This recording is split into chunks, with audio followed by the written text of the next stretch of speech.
सबसे खुशी की बात यह है कि गुरु पूर्णिमा के दिन व्यास ऋषि जी का जो जन्मदिन होता है, या गौतम बुद्ध ने पहली बार संदेश दिया था, तो शायद जिंदगी में बहुत सारे लोग मुझे बोल रहे थे गुरु पूर्णिमा के दिन सर लाइव करो, और आज ये मौका मिला है। पहले बुधवार को हर दिन हम लोग 7 से 8 बजे मिलते थे ऐरोली में मेडिटेशन के लिए। कई सारे लोग इंडिया से मुझे लोग बोल रहे थे कि सर आप लाइव सेशन करो ताकि हमें भी आपको सुनने को मिले, और जिंदगी में जो भी चीजें हैं मेडिटेशन, क्योंकि एक दिन मेडिटेशन हम करते हैं तो 7 दिन ये मेडिटेशन का पावर हमारे साथ रहता है और हम कोई भी इम्पॉसिबल को हम पॉसिबल कर सकते हैं। ये एक्सपीरियंस रहा 2007 से लेके 2020 तक। लास्ट 3 महीना ऐसा था कि हम बुधवार को मिल नहीं पाए। मेरे भी जिंदगी में जब भी से मैंने ये 18 में 2007 से जब भी ऑफिस ओपन किया तभी से मैं बुधवार को वहां जा रहा हूँ, लेकिन ये 3 महीने ऐसी जिंदगी के थे कोरोना की वजह से हम शायद नहीं मिल पाए। तो इसका मतलब ये है कि जिंदगी में कुछ ना कुछ बहुत अच्छा होने वाला है, क्योंकि गुरु पूर्णिमा के बाद जो आगे के 3 से 4 महीना होता है वो बहुत पावरफुल होते हैं। जिंदगी में बहुत कुछ बदलाव आता है, और यही बदलाव है कि वीनस फैमिली ये आपके सामने पहली बार लाइव करने जा रहा हूं मैं। और सभी को मैं पहले से नमस्कार कहना चाहूंगा कि बहुत खुशी हो रहा है आपसे बातचीत करते हुए। मुझे कहना ये कि गुरु का महत्व, मेरे भी जिंदगी में बहुत सारे गुरु आए हैं और अभी भी कई सारे लोगों को मैं नमन करके ये ट्रेनिंग शुरू करना चाहता हूँ। हमारे जिंदगी में माँ बाप तो बहुत इंपॉर्टेंट होते हैं, लेकिन माँ बाप के बाद जो इंपॉर्टेंट होते हैं गुरु। गुरु यानी डार्कनेस से लेके, यानी अंधेरे से उजाला तक लेके जाने का कार्य गुरु कहते हैं। मीन्स हमें जिंदगी में कोई ना कोई तो गुरु होना चाहिए जो हमें सही रास्ता दिखाए, एनलाइटन, यानी वो लाइट दिखाए हमारे जिंदगी में ताकि उस रास्ते में हम चले। और इसीलिए कई सारे गुरु हमारे जिंदगी में होते हैं। बहुत सारे लोग बोलते हैं कि गुरु की जरूरत है या नहीं है। देखो, श्री कृष्ण भगवान को गुरु की जरूरत थी, राम के गुरु वशिष्ठ थे। जिंदगी में जितने भी बड़े लोग हैं, बिजनेस के लिए भी टॉप लोग हैं, तो उनके भी कोई ना कोई गुरु है। गुरु मीन्स आपसे कोई ना कोई रास्ता दिखाने वाला इंसान, जिस रास्ते पे शायद आप भटक ना जाए, शायद उन्हें पता हो कि ये रास्ते पे चलने के बाद क्या हो सकता है। मीन्स आपकी जिंदगी में कोई ना कोई गुरु होना चाहिए। अभी बहुत बार ये होता है कि जिंदगी में हम ABCD जो सीखते हैं और 26 अल्फाबेट होने के बावजूद भी हम अकेले नहीं सीख सकते। टीचर ने हमें स्कूल में सिखाया, उन्होंने ये सिखाया तो हम ये सीख गए, नहीं तो हम अपने आप बहुत कम सीख पाते थे। इसके लिए हमारे जिंदगी में बहुत इंपॉर्टेंट होता है कोई ना कोई सरेंडर। जिस गुरु को हम मानते हैं उसे हमें सरेंडर करना चाहिए। उन्होंने जो कहा है उनकी राह पर हम चलेंगे, उनके ऊपर पूरा फेथ रखेंगे, तो शायद हम भी जिंदगी में जो हम मकाम हासिल करना चाहते हैं वो मकाम पे हम जा सकते हैं। जैसे कि आपने देखा होगा बहुत सारे लोगों को लगता है कि गुरु की पहचान क्या है। गुरु की पहचान नहीं होती है। जिंदगी में आपको आत्मसमर्पण करना चाहिए, सरेंडर होना चाहिए, जैसे हनुमान जी ने किया। मीन्स सरेंडरशिप आपके पास होता है तो आपकी जिंदगी में जो भी आपको चाहिए वो आपको मिल सकता है। उसके बारे में एक सिंपल मैं आपको स्टोरी बताना चाहूंगा। एक राजकुमारी थी, वो एक मंदिर में भजन गा रही थी, और भजन गाते समय क्या हुआ, वहां से एक मंदिर से वहां से एक चोर चोरी करने के लिए मंदिर में जा रहा। वो चोर ने मंदिर में देखा कि एक राजकुमारी गाना गा रही है, तो उसे डाउट है अभी उसको कैसे मनाए, मैं चोरी कैसे कर सकता हूँ, मंदिर में चोरी नहीं कर सकता हूँ क्योंकि ये राजकुमारी वहां बैठी है भजन गा रही है। तो उसने क्या किया, ये राजकुमारी बहुत भोली है, उसे ऐसा लगा, इसके लिए उसने अपने साधु वो बन के राजकुमारी के सामने आए। जैसे ही वो साधु बन के राजकुमारी के सामने आया, राजकुमारी ने उसे वंदन किया, नमस्कार किया, और उन्होंने कहा बोलिए महाराज मैं आपकी क्या सेवा कर सकती हूँ, तो क्या आपको पानी चाहिए। तो गुरु कहता है मैं आपके हाथ से पानी नहीं पी सकता हूँ क्योंकि आपने दीक्षा नहीं ली। वो राजकुमारी कहती है दीक्षा लेने के लिए क्या करना पड़ेगा। बोला दीक्षा लेने के लिए आपको जंगल में जाना पड़ेगा, मेरे साथ जंगल में चलना पड़ेगा, जंगल में मैं आपको दीक्षा दूंगा, तो ये करने के बाद ही मैं आपसे पानी भी पी सकता हूँ या कुछ भी, लेकिन आप दीक्षा पहले लेना जरूरी है। तो उन्होंने कहा कि मैं आपके लिए तैयार हूं जंगल में चलने के लिए। लेकिन वो चोरी थे, साधु बनना आसान है, होना बहुत मुश्किल होता है। बनना और होने में बहुत जमीन आसमान का डिफरेंस होता है। वो राजकुमारी को उसने कहा कि आपको जंगल में आते समय जितने भी आपके गहने हैं, पैसा है, बहुत कुछ सब इकट्ठा करके मेरे साथ आपको चलना पड़ेगा। वो राजकुमारी वो बहुत सीधी सादी थी, उसने उनको सरेंडर किया था। तो उन्होंने सारा पैसा इकट्ठा किया, ज्वेलरी इकट्ठा किया और वो साधु के साथ वो जंगल में चली। जैसे जंगल में गई, वो साधु ने क्या किया, उसको एक पेड़ से उसको बांध दिया। जैसे ही उसको बांध दिया और सारा जो सामान था उसके पास, वो सब वो खुद इकट्ठा कर लिया और उसको कहा राजकुमारी को कि आपको 7 दिन के बाद मैं आके आपको छुड़ाऊंगा, 7 दिन आपको ऐसे ही बंधे रहना। उसने उसको बांध दिया। इधर राजा की वो राजकुमारी थी। राजा इधर देखने लगे कि राजकुमारी आज घर क्यों नहीं आए। ये सभी लोग उसको चेक करने लगे, राजकुमारी गई कहाँ, उसको नहीं मिल रहे थे। सब लोग ढूंढने लगे। दूसरे दिन सब लोग ढूंढते ढूंढते राजा भी जंगल में जाके पता चला कि राजकुमारी जंगल में है। जैसे राजा जंगल में जाते हैं तो वो देखते हैं कि राजकुमारी एक पेड़ से बंधी हुई है। राजा राजकुमारी छुड़ाने के लिए जाता है तो राजकुमारी कहती है कि मेरे गुरु ने मुझे बांधा है, 7 दिन के बाद वो आएंगे तभी वो छोड़ देंगे। वो कहते हैं ऐसा कोई गुरु नहीं होता है जो अपने शिष्य को बांध के रखता है, और आप ऐसा मत मानो, मेरे साथ चलो। वो पिताजी को कहती है मैं आपके साथ नहीं आऊंगी, गुरु का आदेश है, 7 दिन मुझे ऐसे ही रहना है। वो पिताजी हार मान के फिर से रिटर्न चले जाते हैं। ऐसे ही 2-3 दिन निकल जाते हैं। ऊपर से भगवान देखते रहते हैं, नारायण जी। वो कहते हैं नारद मुनि को कि नीचे वो राजकुमारी बंधी हुई है, आप जाओ उसे समझाओ कि ऐसा कोई गुरु होता नहीं है, वो चोर है जिसने कुछ ना कुछ किया हुआ है, आप जाके उसको समझाओ। नारायण नारद मुनि को आदेश देने के बाद नारद मुनि जी नीचे आते हैं, नारायण नारायण करके वो राजकुमारी के सामने आते हैं और राजकुमारी को समझाते कि ये मैं आपको छोड़ देता हूं, ये ऐसा कुछ भी नहीं है, ये भगवान का आदेश है। वो कहते हैं नारायण मुनि जी मैं आपको प्रणाम करती हूँ, लेकिन मेरा गुरु का आदेश है, आप मुझे छोड़ो मत। जब तक मेरे गुरु नहीं आते तब तक मैं यहाँ से नहीं आ सकती हूँ। नारद मुनि भी फिर से भगवान के पास लौट जाते हैं, सारी हकीकत उनको कहते हैं कि ऐसा ऐसा हुआ। फिर नारायण जी भगवान परेशान होते हैं।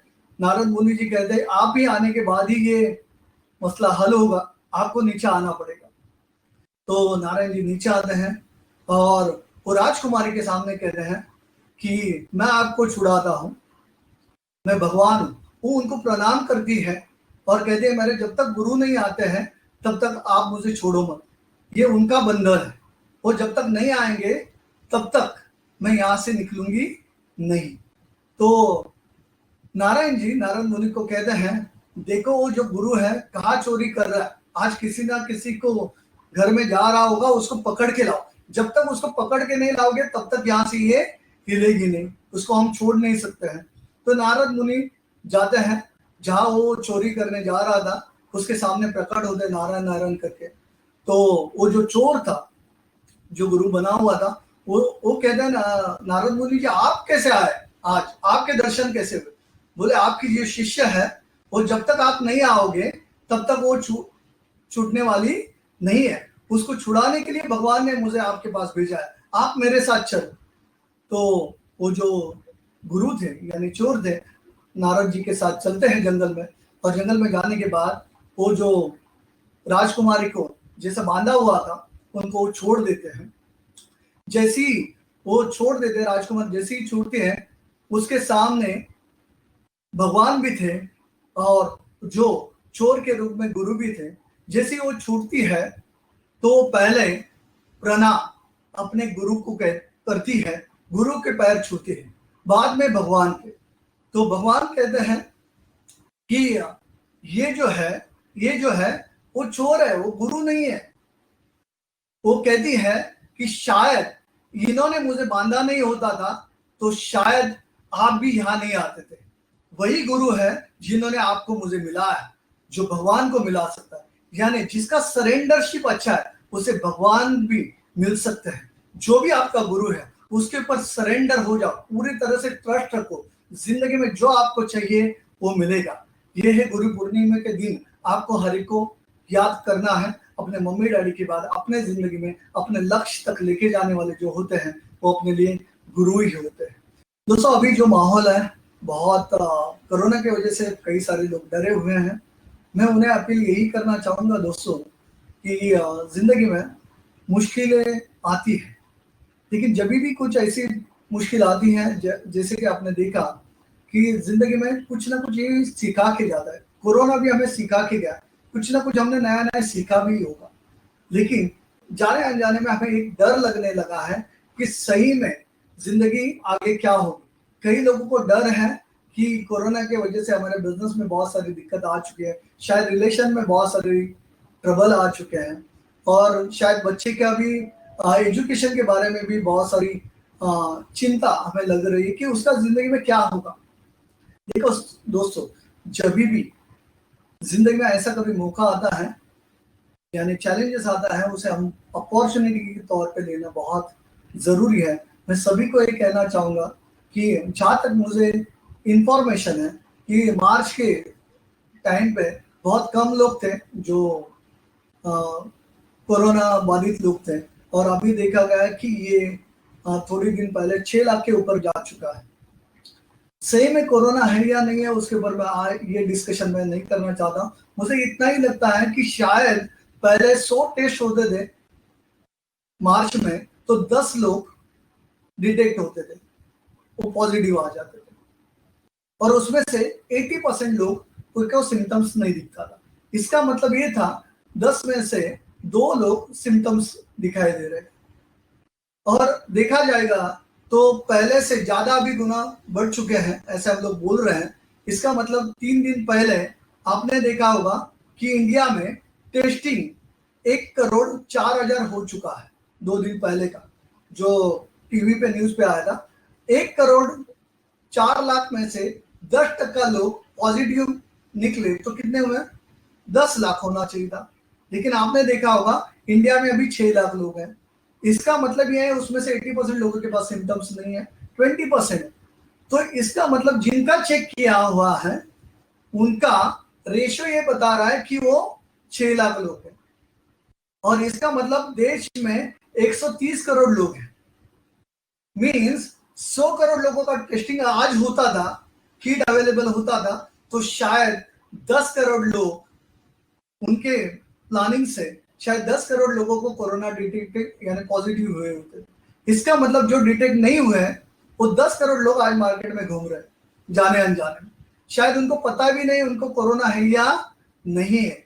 कोरोना ये एक वायरस है, और इंपॉर्टेंट ये है ये वायरस जैसे कि हमारे कंप्यूटर में कोई भी वायरस घुस जाता है तो शायद हमारे हार्ड डिस्क भी खराब हो जाती है, लेकिन जितने भी बाहर के वायरस आपको अटैक नहीं करते हैं, आपके ब्रेन में निगेटिविटी ये एक वायरस होता है, ये डर पैदा करता है और उससे ही ज्यादा अटैक होता है। ऐसा कहा गया कि कोई भी इम्पॉसिबल चीज को हम पॉसिबल कर सकते हैं, लेकिन आपके पास इनर जर्नी में जाना पड़ेगा। अंदर से आप जाओगे तो कोई भी चीज को आप इम्पॉसिबल कर सकते हैं। इसका मैं प्रैक्टिकल आपको एग्जांपल देना चाहूंगा। बहुत सारे लोगों ने जिसको भी हमने कोरोना पॉजिटिव हुआ या उनके फैमिली को चेक करने जाते थे, मेरे को लास्ट 3-4 महीने बहुत सारे फोन आए, तो उनको एक मेंटली डर पैदा हुआ हम काम पे जाना चाहिए या नहीं जाना चाहिए, इसको टच हाथ लगाना चाहिए या नहीं लगाना चाहिए। यस, सेफ डिस्टेंसिंग मेंटेन करना चाहिए, मास्क लगाना चाहिए, गवर्नमेंट ने जो रूल दिए वो अप्लाई करना ही चाहिए, लेकिन जो आदमी अंदर से ही डरा हुआ है वो जिंदगी में कुछ नहीं कर सकता है, क्योंकि यही डर है जो जाने अनजाने में 3 महीने में जिन्होंने भी कंटिन्यूस टीवी देखा होगा, न्यूज देखा होगा, उनको जिंदगी में कोरोना के सिवा कुछ दिखता ही नहीं है। तो हमें अपने माइंड को प्रिपेयर करना है। इसका प्रैक्टिकल मैं आपको स्टोरी बताना चाहूंगा कि कोरोना जो आपने देखा होगा कि मुंबई की बात करूं मैं तो मुंबई में 300 लोग, सर्वे रिपोर्ट बता रहा है 300 लोग पहले भी हर दिन मरते थे, 300 लोगों की जान हर दिन जाती थी, तभी कोरोना नहीं था। आज भी रेशो देखा गया तो उतना ही है, तो हमें डरने की उतनी जरूरत नहीं है, प्रिकॉशन लेना बहुत अच्छा है, लेकिन मैं आपको इतना ही कहना चाहूंगा कि आपके पास अंदर ताकत है, इनर जर्नी स्ट्रांग है, तो आप कोई भी चीज को मात कर सकते हैं, कौन सी भी बड़ी बीमारी को, चैलेंजेस को आप सॉल्व कर सकते हैं। इसका सिंपल एग्जांपल मैं आपको बताना चाहूंगा कि एक इंसान इस दुनिया में, आपने उनका अनीता, अनीता जो उनका नाम है, जिनका जन्म 1959 में हुआ, अनीता मुरानी, ये जो रियल स्टोरी है, जिनका जिंदगी, ये ये इंडियन थी, लेकिन उनके मम्मी डैडी इंडियन थे, वो सिंगापुर में गए, सिंगापुर में ये बच्ची का जन्म हुआ अनीता जी का 1959 में। जब भी उनका जन्म हुआ तो ये दिखाई दिया जन्म होने के बाद कि उनके 2 साल के अंदर वो सिंगापुर से आए श्रीलंका में। जैसे वो श्रीलंका में आया, उनका बड़ा भाई भी था, पिताजी ने 2 साल श्रीलंका में निकालने के बाद वो लोग हांगकांग में चले गए। जैसे हांगकांग में चले जाने के बाद वो हांगकांग का कल्चर यानी चाइना का कल्चर अलग था, वो ब्रिटिश स्कूल में पढ़े तो उधर का एक कल्चर अलग था, ये इंडियन थे तो इंडिया का एक कल्चर अलग था। अभी उनके पिताजी इंडियन होने की वजह से अपने बच्चे को इंडियन कल्चर के हिसाब से वो संभाल रहे थे। अभी चाइना में आपने देखा होगा या हांगकांग में आपने देखा होगा तो इधर काऊ इंडियन कल्चर में बहुत मायने रखता है, और वो चाइना में यानी हांगकांग में वो कुछ भी खाते, तो पिताजी ने कई सारे रिस्ट्रिक्शन उनके ऊपर डाले थे कि हमारा कल्चर ये है। उनकी मम्मी भी भगवान का चैंटिंग करती थी, सब कुछ, तो उनका इंडियन कल्चर के हिसाब से वो रहते थे। लेकिन ब्रिटिश का कल्चर, हांगकांग का कल्चर और इंडियन कल्चर, वो लोग जैसी बच्ची बड़ी हुई तो उन तीनों में मिक्स हो गया, किसको मानना या नहीं मानना ये बहुत मुश्किल थी। तो उसके जाने अनजाने में डैडी के साथ लगाव बहुत अच्छा था, प्यार था, बहुत अच्छा था। डैडी का एक ही फिक्र होता है जो इंडिया में एक कल्चर होता है, लड़की जब भी उसका शादी होना चाहिए वो बहुत मायने रखती है, शादी होने के बाद उसको हस्बैंड अच्छा मिलना चाहिए, ये बहुत कीमती होता है उसके लिए। तो इन्होंने क्या किया, पिताजी उनके वही टेंशन है, इसका शादी अच्छे लड़के से होना चाहिए, उसकी जिंदगी अच्छी होना चाहिए, ये इंडिया का कल्चर है। जैसे वो बड़ी होती गई, पिताजी के साथ उसका अटैच भी था, लेकिन उसको ये लगता था कि मैं पिताजी जो एक्सपेक्ट कर रहे हैं मैं पिताजी को दे नहीं पा रहा, तो जाने अनजाने में वो हमेशा निगेटिव सोचती रहती थी और वो बोल नहीं पाती थी, पैटर्न्स उसका निगेटिव चलता रहा, उसके अंदर डर पैदा गया कि डर लगता था कि पिताजी को जो चाहिए वो मैं कर नहीं पा रहा। 1995 में उसका शादी हुआ, लेकिन जब भी उसका शादी हुआ, शादी होने से पहले ही अरेंज मैरिज हुआ, शादी होने से पहले ही डैनी जो उनके हस्बैंड है, उनके साथ जब भी शादी हुआ होने से पहले ही उनके पिताजी चल बसे। जैसे पिताजी गुजर गए और उनकी इच्छा थी अपने लड़की की शादी अच्छे से होना चाहिए, दामाद अच्छा मिलना चाहिए, तो वो बच्ची में गिल्ट रहा, मेरे पिताजी ने भी शादी देखा नहीं, और जिसके लिए इतने साल उन्होंने जिंदगी जी, जिसके लिए उनका सपना था, ये अंदर डर होता है और नेगेटिविटी अंदर बढ़ते जा रहे हैं। और उसके बीच में ऐसा हुआ 2003, 95 में शादी होने के बाद 2003 तक वो जिंदगी जी रही थी। तब तक उसके नजदीक के दोस्त, उसकी जो फ्रेंड थी, उसको कैंसर हुआ। जैसे उसको कैंसर हुआ तो कैंसर की उसकी हालत देखे, एकदम क्लोज फ्रेंड थी और उसके ब्रदर इन लॉ को भी कैंसर था, उसने देखा कि कैंसर के पेशेंट उसके सामने आ रहे हैं और उसने दोस्त की वजह से नजदीक जाना देखे कि कैंसर में हालात क्या होते हैं। जैसे ही वो उसकी क्लोज फ्रेंड का उसने हालात देखा कि हेल्थ उसका ट्रबल, तो क्या हुआ उसके जिंदगी में प्रॉब्लम ये हो रहा उसको कि उसने देखा कि मेरी जो दोस्त है खास फ्रेंड, उसकी हालत ये हुआ, डॉक्टर ने जितने भी मेडिसिन देने के बावजूद भी, ब्रदर इन लॉ और उसकी जो दोस्त है वो मेडिसिन लेने के बावजूद भी कैंसर के वजह से उसकी डेथ हो गई। उसके दिल में एक शॉक बैठ गया और वो डर के मारे जाने अनजाने में उसके साथ ये हुआ 2003 में उसकी जिंदगी में ऐसा हुआ कि इसको कैंसर डिटेक्ट हुआ।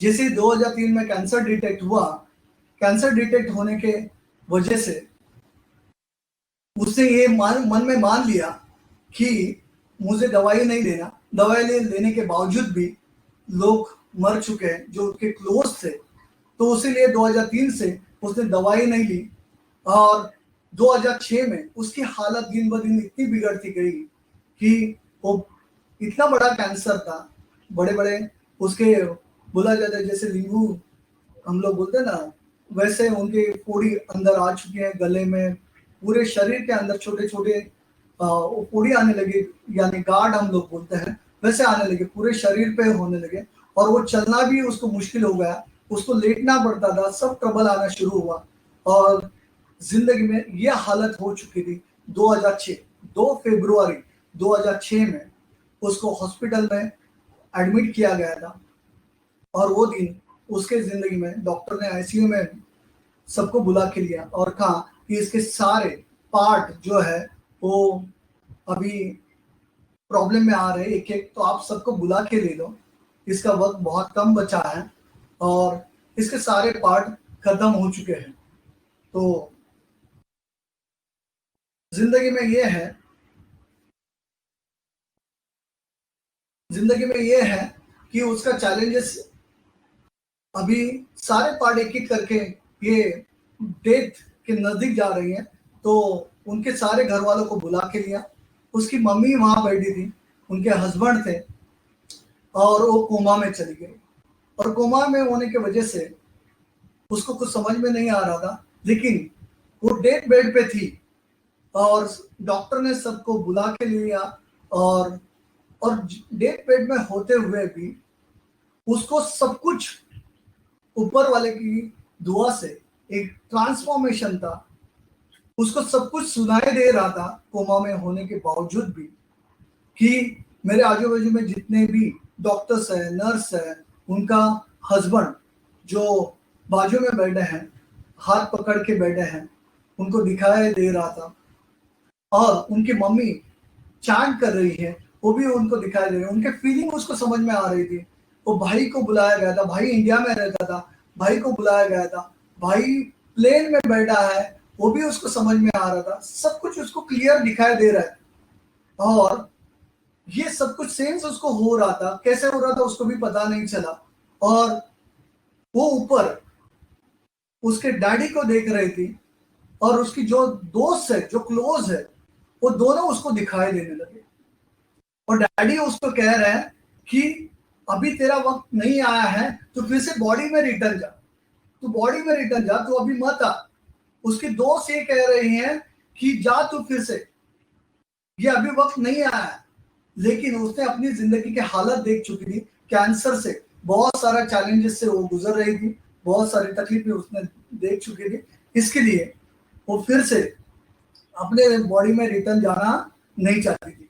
लेकिन पिताजी ने कहा तुझे रिटर्न जाना है, ये तेरी जिंदगी है, तुझे जाना पड़ेगा, और फिर से उसने अपने बॉडी में रिटर्न आने का डिसीजन लिया, और वो डिसीजन लेने के बावजूद उसको वो बॉडी में रिटर्न आई, तभी उसको पता चल रहा था मेरा कैंसर क्यों हुआ, मुझे कैंसर क्यों हुआ, उसके पीछे का राज क्या है। ये 30 आवर्स वो कोमा में थी, 30 आवर्स कोमा में थी, उसको सब कुछ सुनाई दे रहा था, समझ में आ रहा था, और खुशी इस बात का है जैसे ही वो बॉडी में रिटर्न आती है 30 घंटे के बाद उसको सब दिखाई देता था कि भाई आ चुका है हांगकांग में सब। जैसे ही वो आंखें खुलती है तो डॉक्टर वहां से रिटर्न आते हैं, वो देखते हैं कि ये कैसे इम्पॉसिबल हुआ उसके साथ। वो कहते हैं मैं ठीक हूँ, वो बोल नहीं पा रहे, इशारे से सब कुछ कर रही थी, और सभी को कह रहे थे कि मैं ठीक हूँ।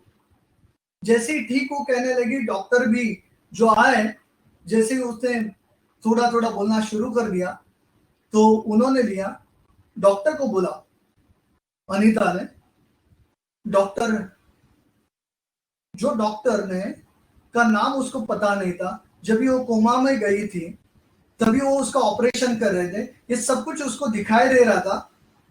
वो डॉक्टर का नाम उसने ले लिया कि डॉक्टर कैलन, ग्रेट आफ्टरनून। वो जैसे ही कहते हैं कि डॉक्टर कैलन, तो डॉक्टर कैलन कहते हैं आपको मेरा नाम कैसे पता। जैसे ही वो कैलन परेशान हो जाते हैं कि आपको तो आपने मेरे को देखा नहीं, आप कोमा में थे, मैं कभी आया, आपने मेरा नाम कैसे जान लिया। वो कहती है आपने नाइट में मेरा ऑपरेशन किया था और लंग्स में से सारे निकाले थे कई सारी चीजें। तो डॉक्टर हैरान हो जाते, ये आपको कैसे पता? मीन्स वो कहती है कि आप, मैं कोमा में होते हुए भी बावजूद मैं सब कुछ देख रही थी, सुन रही थी, समझ रही थी। सारे डॉक्टर, सारे रिलेटिव्स परेशान हो चुके थे। इन्होंने सारा चीजें बताई। उसके बाद धीरे धीरे, खुशी की ये बात है, जिसको कैंसर डिटेक्ट हुआ था, पूरे बॉडी में फैल चुका था कैंसर, और डॉक्टर ने गारंटी छोड़ दी थी 4 दिन के अंदर 70% कैंसर अपने आप रिकवर हो चुका था। उसके सारे चीजें निकाल चुकी थी अपने आप। वो उसने कहा, अनीता ने, कि ऑक्सीजन निकालो। वो इशारा करती थी, मुझे ऑक्सीजन की जरूरत नहीं है। वो ऑक्सीजन निकालने नहीं दे रही थी, उसने निकाला बोल के। डॉक्टर परेशान थे, ऐसे हालत में कैसे जिंदगी जी। फिर उसका बायोप्सी किया, फिर से वो कहती मुझे कैंसर नहीं, अभी कोई ट्रबल नहीं है। लेकिन डॉक्टर के ट्रीटमेंट थे, उन्होंने सारे इंडोस्कोपी किया, सब कुछ चेक किया। वो जैसे जैसे बोलती गई वैसे वैसे कैंसर खत्म हो चुका था, वो डिटेक्ट हो ही नहीं रहा था। डॉक्टर पूरे परेशान थे, इसके साथ ऐसा क्यों हो रहा है। लेकिन डॉक्टर थे, वो सारे चेकिंग कर रहे थे। अगले 9 डेज के बाद भी फिर से उसका चेकिंग कर लिया। 4 दिन में तो 70% कैंसर जा चुका था।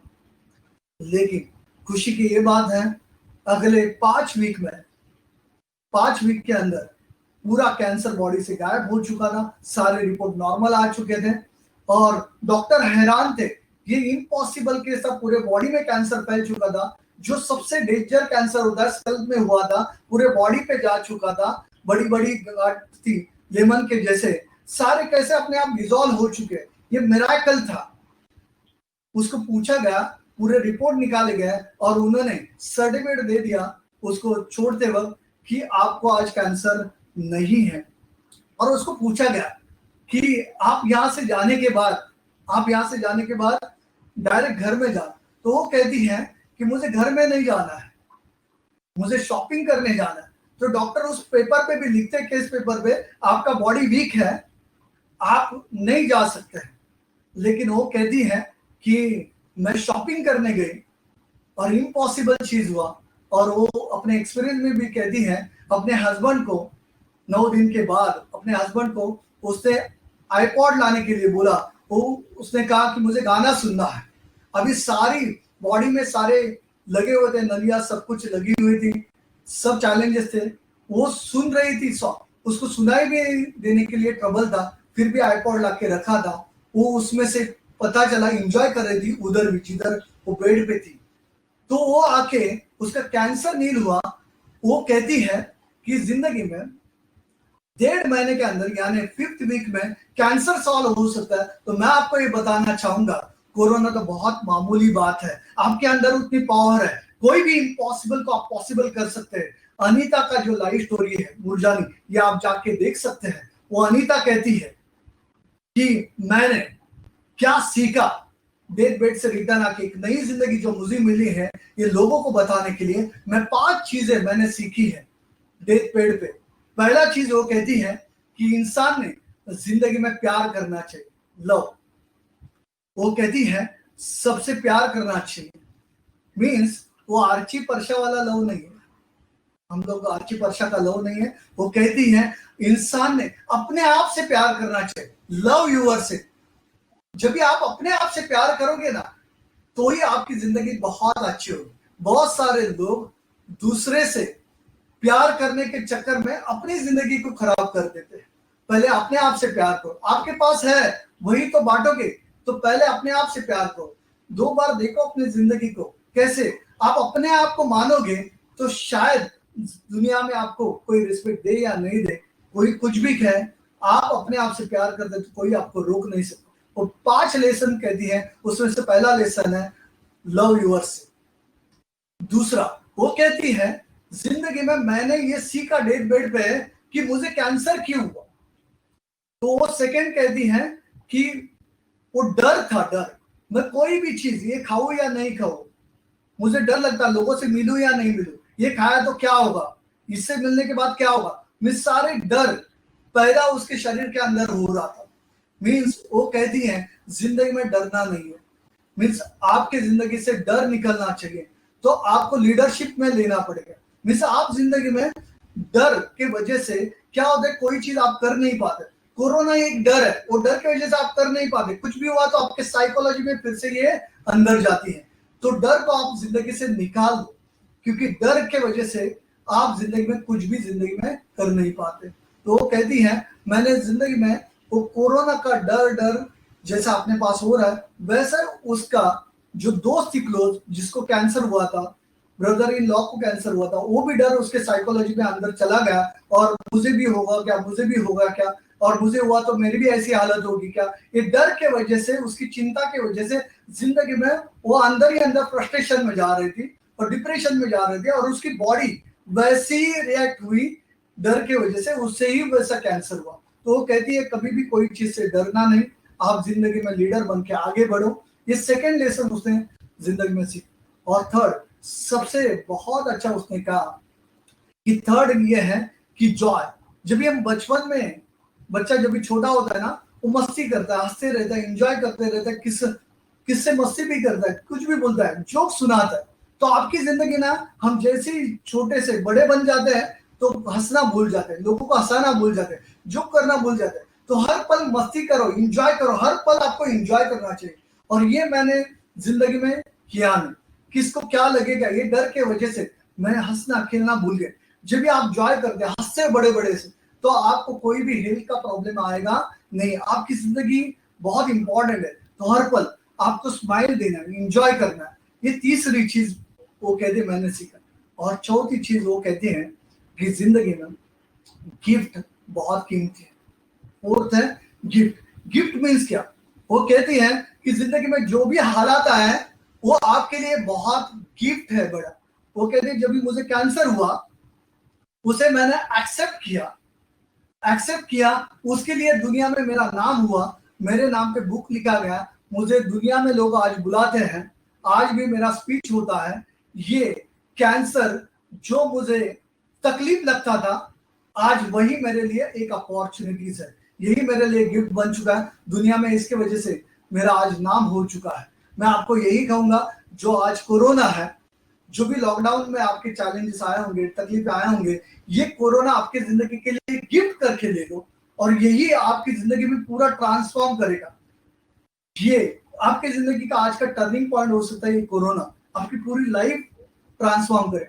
तो जब भी कोरोना के बारे में आप बात करोगे तो पॉजिटिवली बात करो, या हालात के बारे में बात करोगे तो पॉजिटिवली बात करो। जैसे हमें गिफ्ट मिलता है हम खुश होते हैं, शायद उसमें से भी हमें कुछ ना कुछ सीखना है। और फिफ्थ वो कहते हैं अपने जिंदगी में कि सबसे इंपॉर्टेंट ये था कि वो कहते हैं कि यूनिकनेस मीन्स भगवान ने जिस मकसद के लिए आपको भेजा है, वो मकसद आपसे ही, उसे जो काम आपने हाथ में लिया वो जब तक कंप्लीट नहीं होता है तब तक आप मकसद से हटना नहीं। You are the unique. आपके जैसे इस दुनिया में डुप्लीकेट कोई भी आपका हो नहीं सकता। तो आपकी जिंदगी दूसरे के लिए दांव पे मत लगाना। यानी मैं हमेशा लोगों को कहता हूं कि you are the unique means जिंदगी में आपका डुप्लीकेट कोई नहीं बनता। शाहरुख खान या अमिताभ है, उनका भी डुप्लीकेट नहीं बनता। मीन्स शाहरुख खान को जो पैसा मिलता है उसके डुप्लीकेट को नहीं मिलेगा। यानी आप भी इस दुनिया में सबसे इंपॉर्टेंट व्यक्ति हो, यूनिक हो। आपके पास भगवान ने कुछ ना कुछ ऐसा दिया है जिसके बलबूते के ऊपर आप भी आपके सपने पूरे कर सकते हैं। मुझे यकीन है कि जिंदगी में हर एक इंसान बहुत कीमती है। आप जैसे भी हो, जो भी आपका नेचर है वो इंपॉर्टेंट है। पहले अपने आप को मानो, इस दुनिया में मकसद के लिए आपको भेजा है। ये मकसद के लिए जब तक अपना मकसद कंप्लीट नहीं होता है तब तक हमें कोई रोक नहीं सकता। ये आपका मिशन होना चाहिए, या एम्बिशन आपके पास होना चाहिए। जैसा हमारा एक मिशन है कि डिवाइन यूनिवर्सिटी बनाना है, इंसानियत का यूनिवर्सिटी बनाना है। और मुझे खुशी है ये आज पहला मैं आपके साथ लाइव कर रहा हूँ और बताने में खुशी होता है मुझे। 15 अगस्त को ये लोनावाला में हम भूमि पूजन करने जा रहे हैं। जो सपना हमने बहुत सालों से देखा था उसका 15 अगस्त में ये भूमि पूजन होगा। बहुत जल्दी इसका निर्माण शुरू होगा। और मुझे यकीन है कि शायद ये कोरोना ने हमें यही सिखाया, इंसान ने इंसान के साथ कैसे रहना चाहिए, जिंदगी कैसा जीना चाहिए। जब भी आपको लगता है कि आपके जिंदगी में कोरोना की वजह से कुछ ट्रबल हो रहा है, कुछ भी है, तो अनीता कुरगानी का स्टोरी आप उनको सुनाओ, बताओ कैंसर सॉल्व हो सकता है। तो ये बहुत छोटी सी बात है, मुझे यकीन है आप सारे लोग, मैंने सिलेक्टेड लोगों को ही इनवाइट आज किया था, उसमें से आप सारे इंपॉर्टेंट लोग हो, मुझे यकीन है कि पूरी लाइफ आपकी आज बदल जाएगी। मीन्स कैंसर सॉल्व हो सकता है। आपको सब कुछ सिखाया गया, मेडिटेशन कैसे करना है वो सारे आप अप्लाई करो, सुबह और शाम मेडिटेशन करो।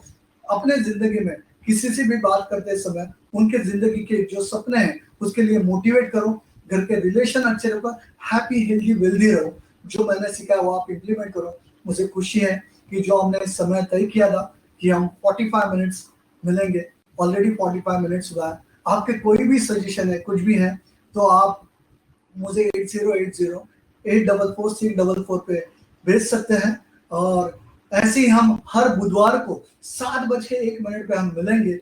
और मुझे यकीन है आज का ये आपको स्टोरी पसंद आया होगा, और जिंदगी में आप सभी को मैं यही दुआ करूंगा ऊपर वाले को कि आपकी फैमिली पूरी सेफ रहे और खुशी से रहे।